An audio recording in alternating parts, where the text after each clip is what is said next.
So hello students, welcome back. हम कर रहे हैं जनरल ऑर्गेनिक केमिस्ट्री थर्ड, और आज हमारे पास है फोर्थ लेक्चर जिसमें हम पढ़ने वाले हैं रेजोनेंस और मेसोमेरिक इफेक्ट के बारे में। तो इससे पहले कि हम रेजोनेंस और मेसोमेरिक इफेक्ट को आगे पढ़ें, हमारे को थोड़ा सा रिवाइज करना पड़ेगा रेजोनेंस। तो वैसे तो हमने केमिकल बॉन्डिंग वाले चैप्टर में डिटेल में इसको किया हुआ है और उसका डिस्क्रिप्शन भी मैं आपको इस वीडियो में डाल दूंगा। तो थोड़ा सा वापस चलते हैं हम बात को कि रेजोनेंस क्या होता है, व्हाट इज रेजोनेंस। देखिए, कई बार क्या होता है कि हम किसी मॉलिक्यूल के लिए दो या दो से ज्यादा लुईस स्ट्रक्चर लिख सकते हैं, पर कोई भी स्ट्रक्चर उसकी प्रॉपर्टीज को एक्सप्लेन नहीं कर पाता। तो हम ये बोलते हैं कि जो एक्चुअल स्ट्रक्चर है, वो जो हमने डिफरेंट लुईस स्ट्रक्चर लिखे हुए हैं उनका जो है वो रेजोनेंस हाइब्रिड है, और उस स्ट्रक्चर को बोला जाता है रेजोनेंस हाइब्रिड। और जो हमने स्ट्रक्चर्स लिखे उनको बोलते हैं कैनोनिकल और resonating structure. So what is resonance? It is the phenomenon in which a molecule can be represented by two or more than two Lewis structure, but none of them is able to explain all the properties of molecule. Then actual structure is said to be resonance hybrid of various structure which are called canonical structure or resonance structure. Let us take the example. देखिए, benzene का हमने example अगर बात करें तो benzene के हम दो लुईस स्ट्रक्चर लिख सकते हैं। एक स्ट्रक्चर ये first and this is the second structure. और इन स्ट्रक्चर के हिसाब से क्या है, चाहे हम स्ट्रक्चर 1 की बात करें या स्ट्रक्चर 2 की बात करें, इसमें तीन तो हमारे पास जो है वो बॉन्ड है, वो सिंगल बॉन्ड है, ठीक है, 1 2 3, और तीन डबल बॉन्ड है 1 2 3। सेम इस केस में भी ऐसा ही है। तो अकॉर्डिंग टू स्ट्रक्चर हमारे पास क्या होना चाहिए कि जब हम इनकी, अगर हम स्ट्रक्चर सही होता हमारा या यही एक्चुअल स्ट्रक्चर होता, तो हमारे पास जो तीन कार्बन कार्बन की बॉन्ड्स आनी चाहिए थी, उनकी लेंथ आनी चाहिए थी 154 पिकोमीटर, जो एक्चुअल में ये होती है सिंगल बॉन्ड की। उसी तरह से जो तीन डबल बॉन्ड्स है इसमें, 1 2 3, दूसरे में भी ऐसी है, उनकी बॉन्ड लेंथ क्या आनी चाहिए, 134 पिकोमीटर। बट एक्चुअल में जब स्टडी किया गया कि बेंजीन के अंदर कार्बन कार्बन के बीच की जो बॉन्ड लेंथ मेजर की गई, तो सबकी लेंथ इक्वल आई, और वो आई 139 पिकोमीटर। ना 154 ना 134, इन दोनों के बीच में रिजल्ट आया। तो इसका मतलब क्या हुआ कि neither this structure is actual structure nor this. तो हम बोलेंगे कि बेंजीन के अंदर जो है रेजोनेंस है, और जो एक्चुअल स्ट्रक्चर है it is the resonance hybrid of these various structures. तो इनकी रेजोनेंस हाइब्रिड स्ट्रक्चर है, this is called resonance hybrid.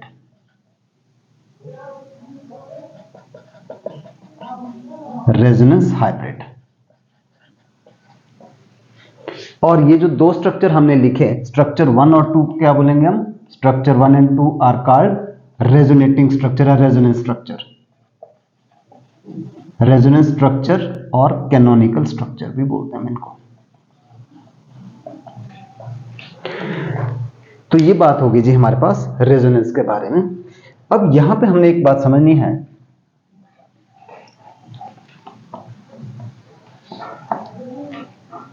और वो बात हमने क्या समझनी है कि neither 1 nor 2 are actual structure. इनमें से दोनों में से कोई भी एक्चुअल स्ट्रक्चर नहीं है, that is these are hypothetical.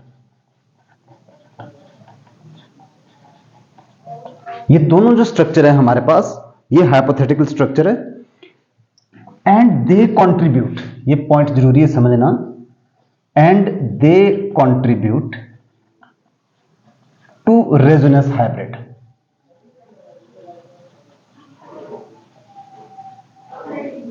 They contribute to resonance hybrid in proportion to their stability.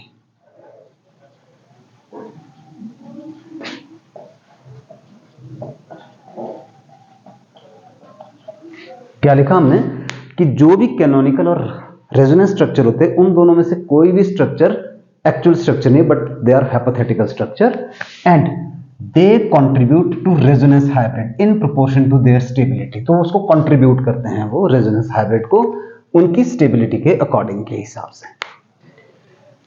तो ये हो गया जी हमारे पास रेजोनेंस। बहुत सारे एग्जांपल्स हैं जो हमने केमिकल बॉन्डिंग वाले टॉपिक्स में कवर किए हैं, और आने वाले टॉपिक्स में और भी कवर करेंगे हम। नाउ यहां पे हम एक बात और समझ लेते हैं, दैट इज रेजोनेंस एनर्जी।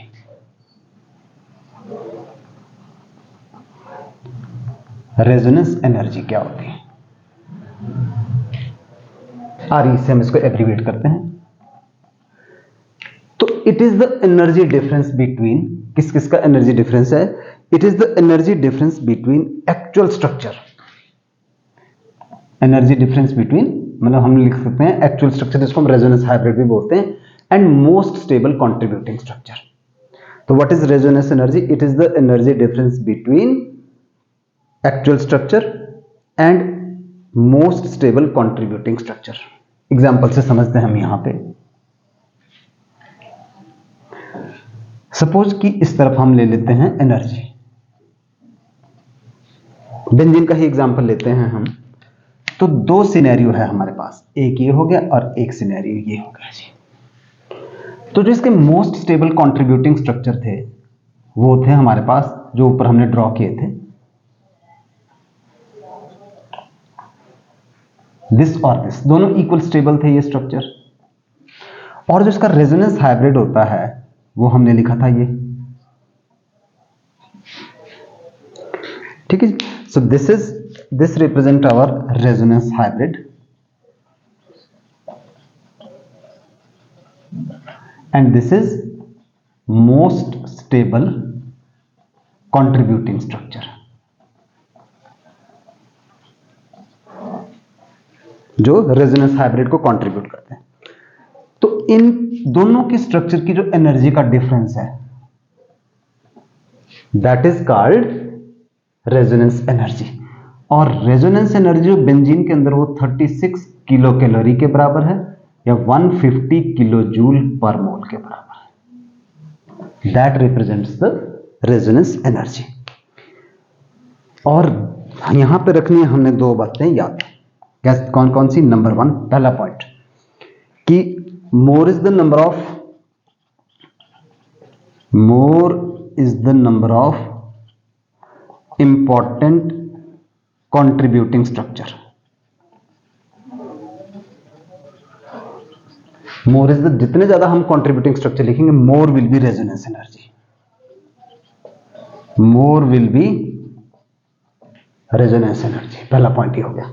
और सेकंड पॉइंट हमने क्या याद रखना है? More is resonance energy, more will be stability. More is resonance energy, more will be stability. जो बेंजीन मॉलिक्यूल है वो काफी स्टेबल मॉलिक्यूल है because of its high resonance energy. तो ये हमने बात कर ली कि रेजोनेंस क्या होता है और रेजोनेंस एनर्जी क्या होती है।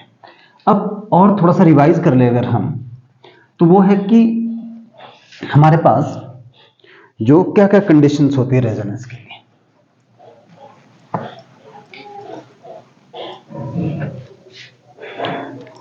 Now next topic is conditions for resonance.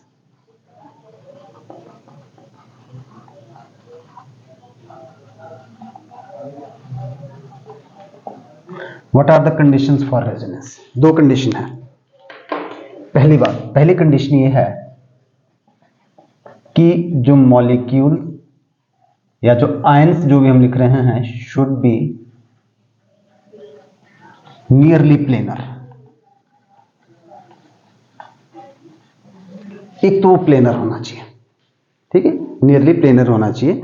और दूसरी बात क्या है कि molecule should have conjugated system.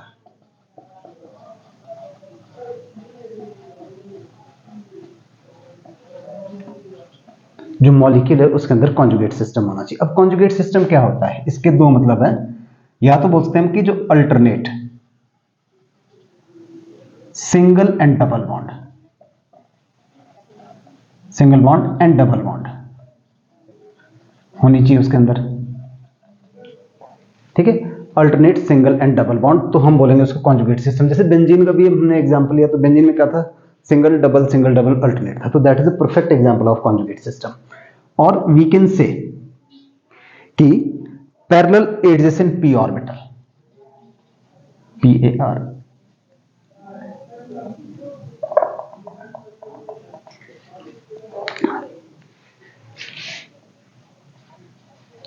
Parallel adjacent p orbital, कहां पे होना चाहिए? In planar system, parallel adjacent p orbital in planar system. जो ये दो कंडीशन मीट करेगा वो क्या शो करेगा हमारे पास? वो शो करेगा resonance. So what are the condition of resonance? पहली कंडीशन क्या है कि molecule should be nearly planar. Second condition क्या है? Molecule should have conjugate system. CS का मतलब कॉन्जुगेट सिस्टम। कॉन्जुगेट सिस्टम क्या होता है? Alternate single and double bond और parallel adjacent p orbital in planar system. कि p parallel adjacent p orbital in planar system, that is the conditions for resonance. दोनों condition होती है। Now अब हम कुछ एग्जांपल्स ले लेते हैं और एग्जांपल्स ऑफ कॉन्जुगेट सिस्टम किन किन के बीच में हो सकता है ये, तो कुछ एग्जांपल्स ले लेते हैं।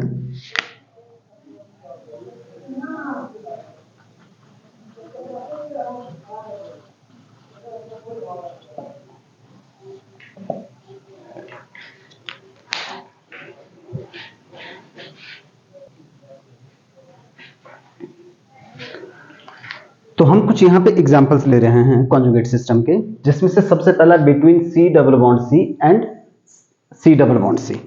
अगर हम इसमें एग्जांपल ले लेते हैं यहां पे CH2 CH CH double bond CH2, this is buta 1,3 diene.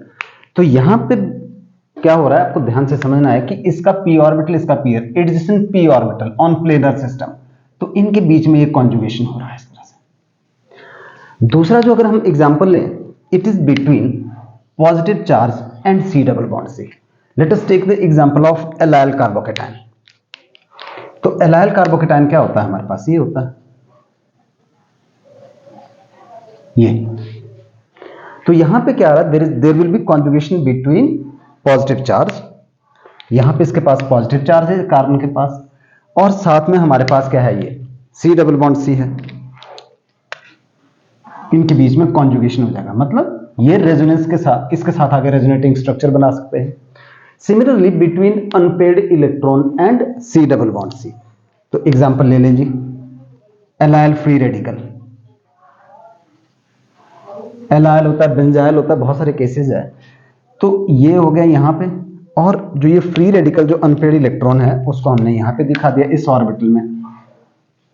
Eight the same time between lone pair and C double bond C, तो इसमें क्या होगा हमारे पास between lone pair and C double bond C में किस तरह से? तो यहां पे एग्जांपल ले लेते हैं हम विनाइल एमाइन का CH2 CHNH2। तो यहां पे दो इलेक्ट्रॉन है नाइट्रोजन के पास, नॉन बॉन्डेड इलेक्ट्रॉन है, तो क्या हो जाएगा ये? तो अभी तक हमने 4 केसेस ले लिए हैं, 2 केसेस और ले लेते हैं जिसमें कॉन्जुगेशन होगा। चलिए इसको मिटा देते हैं। तो एक है between negative charge, this is the case number 5, between negative charge and C double bond C। इस बार क्या होगा? जैसे ये हमारे पास जो है वो कार्बन आयन होता है, ये नेगेटिव चार्ज है यहां पे, तो क्या हो जाएगा? यहां पे इस तरह की कॉन्जुगेशन हो जाएगी। ठीक है, फिर ले लेते हैं हम between lone pair and vacant orbital. Between lone pair, ये हो गया जी एग्जांपल नंबर 6।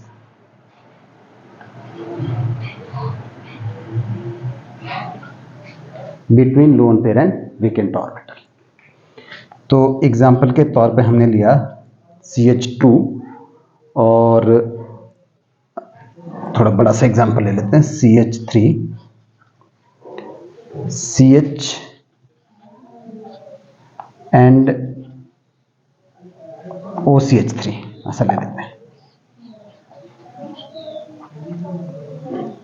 ये हो गया जी। तो अगर हम यहां पे इसका बना के देखें तो क्या होगा हमारे पास? C, इसके साथ 3 हाइड्रोजन जुड़े हुए हैं। नाउ CH, इसके पास वेकेंट ऑर्बिटल है, और जो ऑक्सीजन है हमारे पास उसके पास लोन पेयर है, 2 लोन पेयर है। इस तरह से हमने इसको बना लिया। तो यहां पे हमारे पास पॉजिटिव चार्ज है जो कि एक पी ऑर्बिटल में, तो इनके बीच में क्या हो जाएगा, इनके बीच में भी हमारे पास रेजोनेंस बन जाएगा, या कॉन्जुगेशन बोलते हैं हम जिसको, तो कॉन्जुगेशन की। तो हमने 6 केसेस लिए। तो ये कंडीशन हमारे को बहुत जरूरी याद रखना है कि what are the condition of resonance. एक तो there must be nearly planar structure, और सेकंड क्या है, they should be perfectly conjugated. और कॉन्जुगेटेड क्या, जिसमें या तो अल्टरनेट डबल बॉन्ड होती है, या adjacent p orbital on parallel carbon, adjacent p orbital parallel to carbon, या पैरेलल टू प्लेनर सिस्टम। तो ये हो गए जी हमारे पास एग्जांपल्स ऑफ कॉन्जुगेट सिस्टम। अब अगली बात, हम फिर से वापस जाते हैं कि हमारे पास व्हाट आर द इसके लिए क्या क्या कंडीशंस होनी चाहिए, या रिलेटिव स्टेबिलिटी अगर हमने डिसाइड करनी हो तो वो कैसे डिसाइड होगी हमारे पास मॉलिक्यूल की, कि कौन ज्यादा स्टेबल है कौन कम स्टेबल है। तो उसके लिए हमारे को क्या बात रखनी है याद, तो रूल्स टू राइट कर लेते हैं पहले resonance. So let us take rules to write resonance.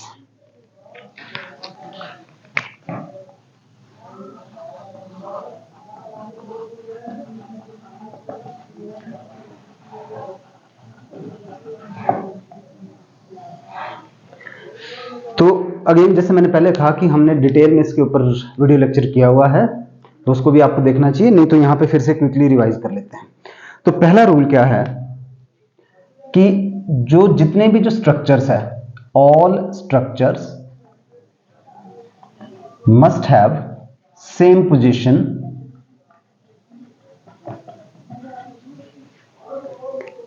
Of nuclei. जो न्यूक्लियाई की पोजीशन वो सेम होनी चाहिए। दूसरी बात क्या है, they must have same number of unpaired electron होने चाहिए। तो दो कंडीशन है बेटा, पहली बात की all structure must have nearly same position of nuclei, second कि same number of unpaired electron होने चाहिए, जो भी हम रेजोनेटिंग स्ट्रक्चर लिखे, रेजोनेंस या कॉन्ट्रीब्यूटिंग, या जिसको बोलते हैं हम कैनोनिकल स्ट्रक्चर लिखे हम। अच्छा, नाउ अब बात करें कि relative contribution of resonance structure की किसका क्या होगा। ये तो दो रूल हमने बात कर ली यहां पे। तो next is relative contribution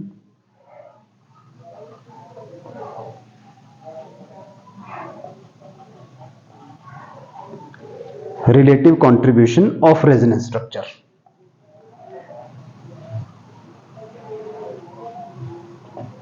to resonance hybrid.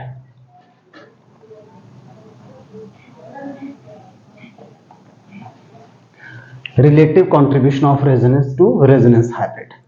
मैंने आपको स्टार्टिंग में एक बात बोली थी कि जो रेजोनेटिंग स्ट्रक्चर और कंट्रीब्यूटिंग स्ट्रक्चर होते हैं, they are purely hypothetical structure and they contribute to resonance hybrid in proportional to their stability, कि खुद कितने स्टेबल है वही उसी हिसाब से वो कंट्रीब्यूट करेंगे। तो relative contribution of resonance structure to the resonance hybrid. तो पहली बात क्या है हमारे पास कि जो similar structure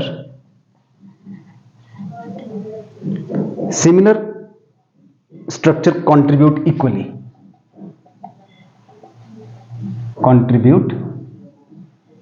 equally to resonance hybrid, RH लिखते हैं मैंने रेजोनेंस हाइब्रिड। फॉर एग्जांपल अभी हमने ऊपर बेंजीन के दो रेजोनेटिंग स्ट्रक्चर बनाए थे 1 और 2, तो दोनों एक जैसे थे। फॉर एग्जांपल जो बेंजीन के अंदर 1 और 2 structure contribute equally,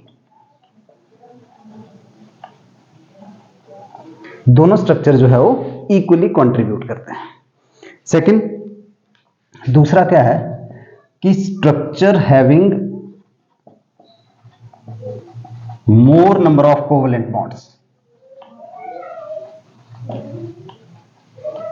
contribute equally.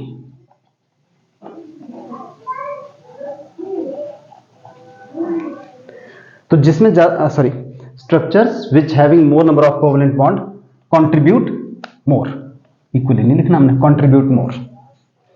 तीसरा, structure having atoms with complete octet contribute more. तो पहला लिखा हमने कि structure having more number of covalent bond contribute more to the resonance hybrid of course, and structure having atoms with complete octet contribute more.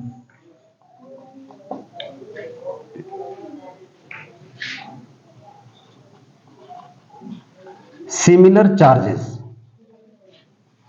on adjacent atom contribute less. अगर same charge है तो वो less contribute करते हैं.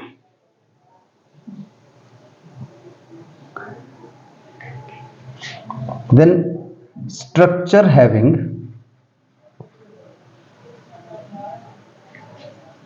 Charge separation, positive और negative charge है, structure having charge separation यानी positive and negative contribute less. Then only one charge, एक ही चार्ज हो कोई भी पॉजिटिव या नेगेटिव चार्ज वो ज्यादा कंट्रीब्यूट करेगा.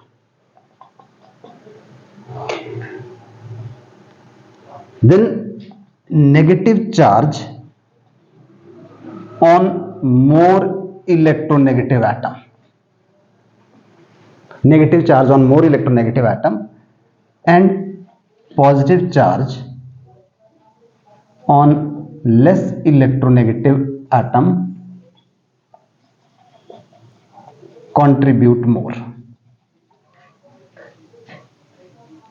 तो ये बातें हमारे को याद रखनी है as compare to vice versa. अगर यहां पे हो तो क्विकली थोड़ा सा इनको देख लेते हैं हम कि देखो पहली बात हमने बोला कि जो सिमिलर स्ट्रक्चर है they contribute equally to resonance hybrid. For example benzene के जो 1 और 2 स्ट्रक्चर है दोनों सेम है तो they contribute equally to resonance hybrid. Then structure having more number of covalent bonds contribute more to the resonance hybrid. Similarly structure having atoms with complete octet contribute more.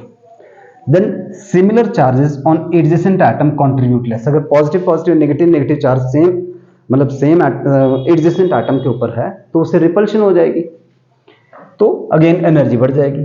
Then structure having charge separation, जिस ऐसा structure जिसमें charge की separation हो positive negative charge की separation हो वो कम contribute करेगा as compare to having either positive और negative charge. And the last कि negative charge should be on more electronegative atom and positive charge should be on less electronegative atom contribute more. Otherwise कि negative charge जो है वो less electronegative atom के ऊपर है और positive charge more electronegative atom के ऊपर है तो वो लेस कंट्रीब्यूट शो करेगा. एग्जांपल से इसको समझते हैं तब हमारे को चीज क्लियर हो जाएगी.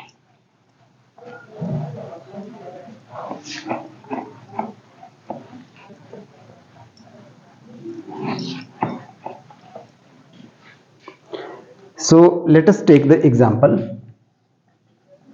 CH2 CH CH2. ये हमने एक एग्जाम्पल लिया जिसका नाम है जी हमारे पास प्रोप टू इनल का एग्जाम्पल ले रहे हैं. तो इसके लिए स्ट्रक्चर लिख देते हैं हम. एक स्ट्रक्चर मैंने ये लिख दिया इसका.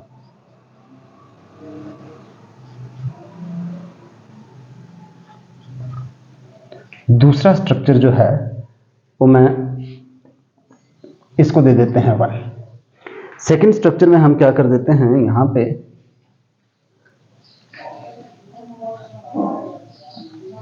ये दोनों बॉन्ड को इधर को शिफ्ट कर दिया और ये ऊपर को शिफ्ट कर दिया हमने.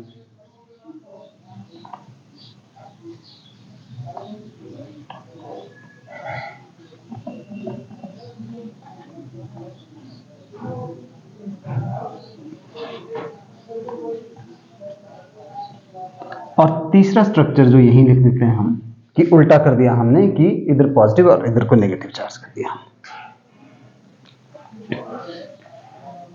यानी ये हमने बॉन्ड इधर को दिखा दी और ये इधर को इस तरह से आगे ये शो कर दिया हमने.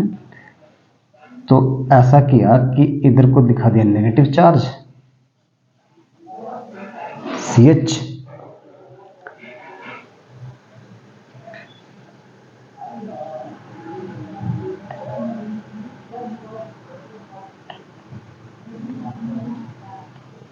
ये दिखा दीजिए। तो ये हमारे पास 3 स्ट्रक्चर है जो हमने इसके लिए पॉसिबल जो स्ट्रक्चर हमने लिखे। तो अगर हम बात करें कि इनमें जो रिलेटिव स्टेबिलिटी क्या होगी, तो सबसे ज्यादा जो रिलेटिव स्टेबिलिटी होगी इनकी, सबसे ज्यादा फर्स्ट वाला होगा। क्यों होगा? नंबर 1 बात कि यहां पे हमारे पास क्या हो रहा है कि there is a maximum number of covalent bond without any charge. इसके अंदर क्या है सेकंड स्ट्रक्चर में, अगर हम देखें इसको पहले ऐसा ही लिख लेते हैं without showing the arrow. Let us see this example. यहां पे क्या हो रहा है हमारे पास कि there is a charge separation, positive और नेगेटिव चार्ज है, तो इसके कंपैरिजन में ये वाला स्ट्रक्चर कम स्टेबल होगा। अगर यहां पे देखें ये लीस्ट स्टेबल क्यों होगा? क्यों? देखिए यहां पे क्या हो रहा है, एक तो ऑक्टेट भी कंप्लीट नहीं हो रहा है इस कार्बन का, ठीक है, और दूसरी बात यहां पे क्या हो रहा है हमारे पास कि यहां पे उल्टा हो गया कि जो पॉजिटिव चार्ज है वो इलेक्ट्रोनेगेटिव एटम के ऊपर आ गया और नेगेटिव चार्ज जो है लेस इलेक्ट्रोनेगेटिव एटम के ऊपर आ गया, मतलब उल्टा हो गया। तो जो रिलेटिव स्टेबिलिटी होगी, first more stable, then second and then third. तो ये हो गया हमारे पास इनका जो रिलेटिव स्टेबिलिटी का ऑर्डर था। और देख लेते हैं एग्जांपल आगे। नाउ एक एनसीईआरटी का क्वेश्चन है हमारे पास।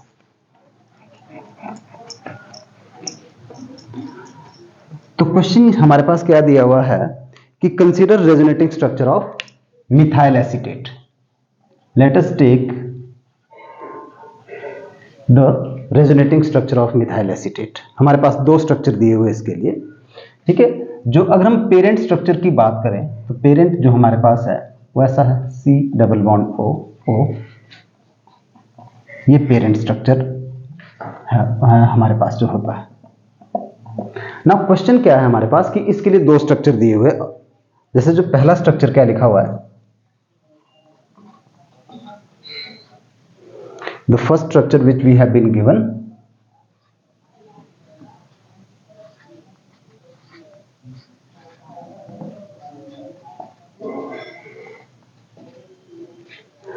और जो सेकंड स्ट्रक्चर हमारे को दिया हुआ है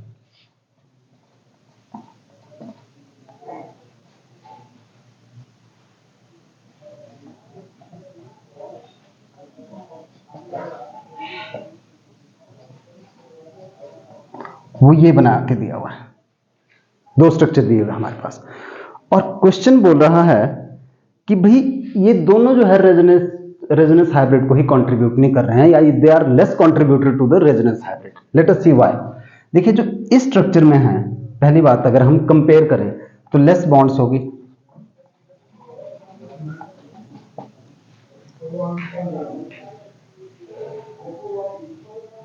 दूसरा क्या होगा इसमें, इनकम्प्लीट ऑक्टेट है,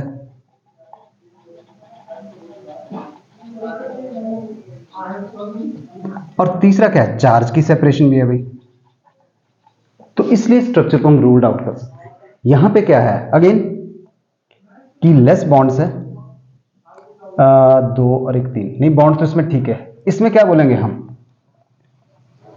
इसमें चार्ज सेपरेशन होगी, पहली बात। और दूसरी बात क्या है कि भी positive charge on oxygen atom, ठीक है। तो यहां पे क्या हो रहा है कि less bonds, again incomplete octet और चार्ज सेपरेशन, जबकि यहां पे क्या चार्ज की सेपरेशन भी है and positive charge on oxygen. एक और एग्जांपल ले लेते हैं कि which structure is more stable. अगर हम फिनोल के देखें तो फिनोल के हमारे पास इस तरह का स्ट्रक्चर होता है। एक स्ट्रक्चर ये है और दूसरा स्ट्रक्चर हम इसका ऐसे लिख सकते हैं। तो अगर हमारे से पूछा जाए कि which structure is more stable, तो आप बता ही सकते हैं कि this structure is more stable, क्योंकि यहां पे एक तो कंप्लीट ऑक्टेट है सबका, कंप्लीट ऑक्टेट यहां पे नहीं है, यहां पे ज्यादा हो गया, और दूसरा कि नो चार्ज सेपरेशन, ठीक है। और यहां पे क्या है हमारे पास, एक तो इनकम्प्लीट ऑक्टेट है, इनकम्प्लीट ऑक्टेट, दूसरी बात क्या है यहां पे charge separation, positive negative charge separation. तीसरी बात क्या है कि जो electronegative atom oxygen has positive charge, यानी जो मोर इलेक्ट्रोनेगेटिव एटम है उसके ऊपर तो पॉजिटिव चार्ज आएगा। जो कार्बन, बेंजीन का कार्बन है वो लेस इलेक्ट्रोनेगेटिव है, उसके ऊपर क्या आ गया, नेगेटिव चार्ज। तो ये हो गया जी हमारा सारा काम रेजोनेंस का। अब आते हैं जी रेजोनेंस इफेक्ट और मेसोमेरिक इफेक्ट क्या होता है।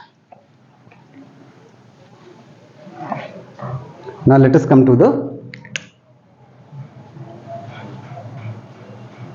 आर इफेक्ट और एम इफेक्ट। देखिए जब भी रेजोनेंस ऑपरेट होगा तो पॉजिटिव और नेगेटिव चार्ज डेवलप होगा कॉन्जुगेट सिस्टम के अंदर, उसी को ही बोलते हैं हम resonance effect. This is also called N pi और पाई पाई कॉन्जुगेशन भी बोलते हैं, कॉल्ड एन पाई और पाई पाई कॉन्जुगेशन। एन का मतलब होता है lone pair and non bonded. N means lone pair और non bonded electrons and pi electron. तो व्हाट इज दिस?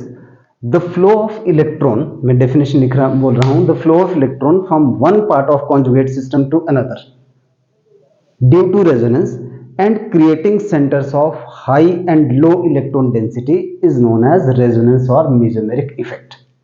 दोबारा से बोल देता हूं, the flow of electrons from one part of conjugate system to another due to resonance and creating a centers of low and high electron density is known as resonance और mesomeric effect। तो ये होता है जी। अगर हम इसकी types की बात करें तो ये कितने टाइप्स का होता है? नंबर 1 प्लस आर और प्लस एम इफेक्ट। तो if substituent donate electron to conjugate system, definition याद रखिएगा कि इफ सब्स्टिट्यूएंट्स और groups donate electron to conjugate system through resonance then it is said to have plus R और plus M effect. ठीक है, और हम ये भी बोल सकते हैं कि the transfer of electrons away from atoms और groups attach to conjugate system.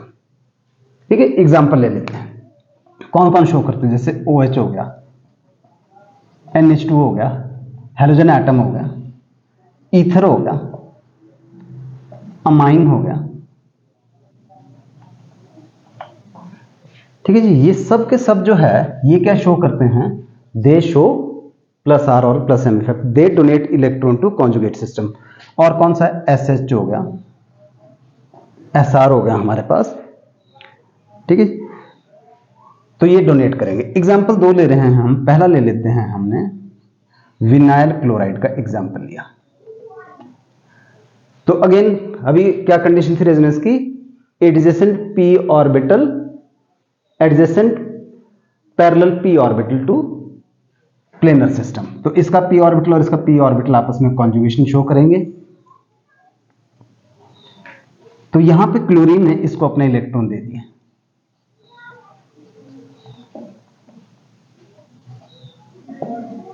और centres of low and high electron density हमारे पास क्रिएट हो गया। Now let us take the example of ammonia. दूसरा एग्जांपल या अमाइंस एनिलीन ले लेते हैं हम। This is our aniline.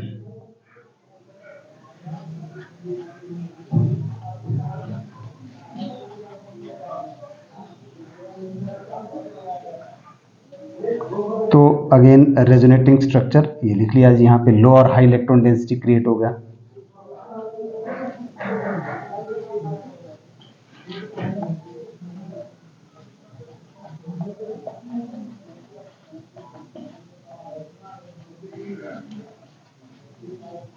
And so on. तो हमने क्या बोला कि इफ एटम्स और groups donate electron to conjugate system through resonance then it is said to have plus R और प्लस एम इफेक्ट। और ये ग्रुप प्लस आर और प्लस एम इफेक्ट शो करते हैं। दूसरा एग्जांपल माइनस आर और minus M effect. Minus R और minus M effect. इसमें क्या है हमारे पास कि इफ एटम्स और groups withdraw electron from conjugate system, ठीक है, और डबल बॉन्ड, एक ही बात है, कॉन्जुगेट सिस्टम और double bond, then it is said to have -R negative resonance और मेसोमेरिक इफेक्ट। कौन कौन से ग्रुप शो करते हैं? जैसे CN हो गया, NO2 हो गया, SO3H हो गया, एंड COOH हो गया, COOR, COR, CHO। ये मैंने यहां पे कुछ ग्रुप्स लिखे हुए हैं, ये क्या करते हैं? They will withdraw electron from conjugate system. Let us take 2 examples to justify this.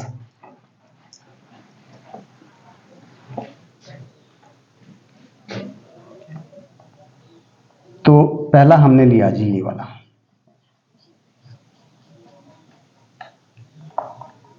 ये नाइट्रोजन। तो क्या हुआ? इसने इससे इलेक्ट्रॉन विड्रॉ कर लिए कॉन्जुगेट सिस्टम से। अब जब विड्रॉ कर लिए तो जाहिर सी बात है कॉन्जुगेट सिस्टम में मल्टीपल बॉन्ड में क्या होगी? इलेक्ट्रॉन की डेफिशिएंसी हो जाएगी, और जो ये ग्रुप लगा हुआ था उसके पास पॉजिटिव चार्ज डेवलप हो गया। सिमिलरली अगर हम यहां पे बात कर रहे हैं कि हमारे पास ये NO2, ये ग्रुप लगा हुआ है, तो इसने क्या करना? ये पाई इलेक्ट्रॉन उसमें से खींच लिए बेंजीन से।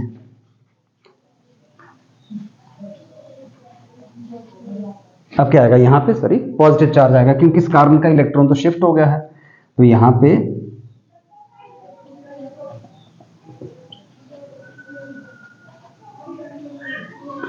एटसेट्रा, आप 2 स्ट्रक्चर और लिख सकते हो इसी तरह से। पॉजिटिव चार्ज एक बार यहां पे आएगा, बॉन्ड ऊपर को शिफ्ट हो जाएगी, एक बार इधर को आ जाएगा। So this is the examples of +R and +M effect, जिसको हम पाई पाई और n पाई कॉन्जुगेशन भी बोलते हैं। नाउ लास्ट में आते हैं इसकी एप्लीकेशन ऑफ रेजोनेंस और मेसोमेरिक इफेक्ट।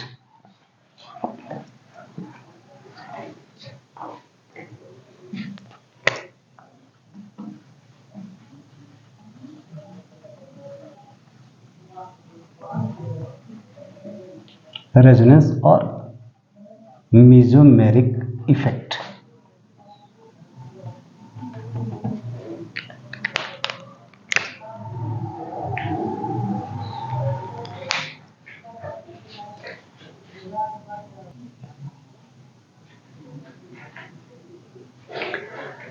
तो लास्ट में आते हैं जी एप्लीकेशन ऑफ रेजोनेंस और मेसोमेरिक इफेक्ट। सबसे पहला हमारे पास है stability of carbocation, like allyl carbocation and benzyl carbocation.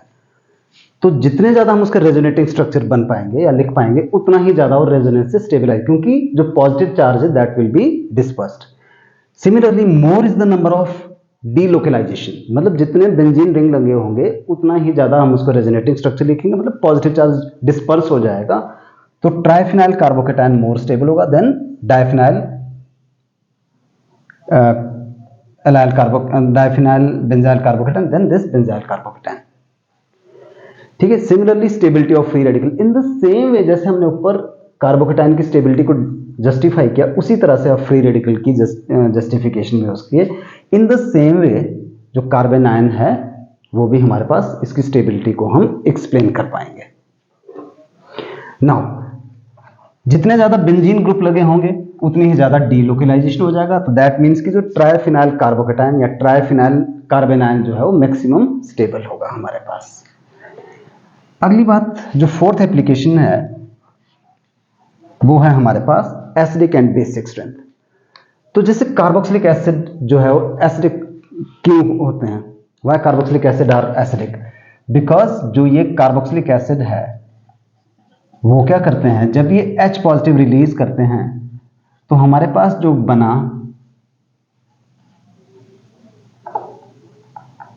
इसको बोलते हैं कॉन्जुगेट बेस।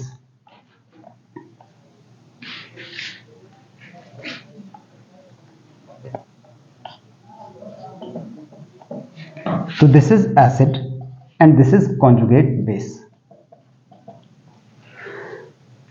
तो जितना ज्यादा वो स्टेबल है, अगर कॉन्जुगेट बेस ज्यादा स्टेबल है पेरेंट एसिड से, मतलब पेरेंट कंपाउंड से, तो इसका मतलब उसकी H पॉजिटिव देने की टेंडेंसी ज्यादा है।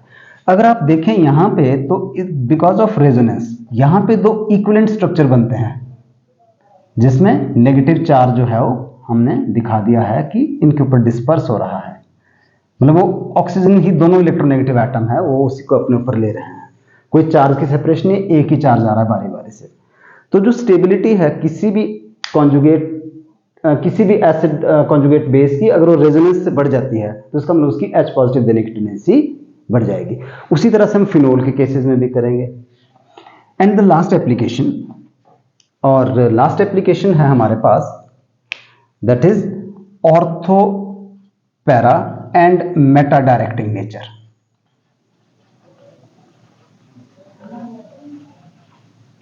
इन this is the fifth application, ortho para and meta directing nature in electrophilic substitution.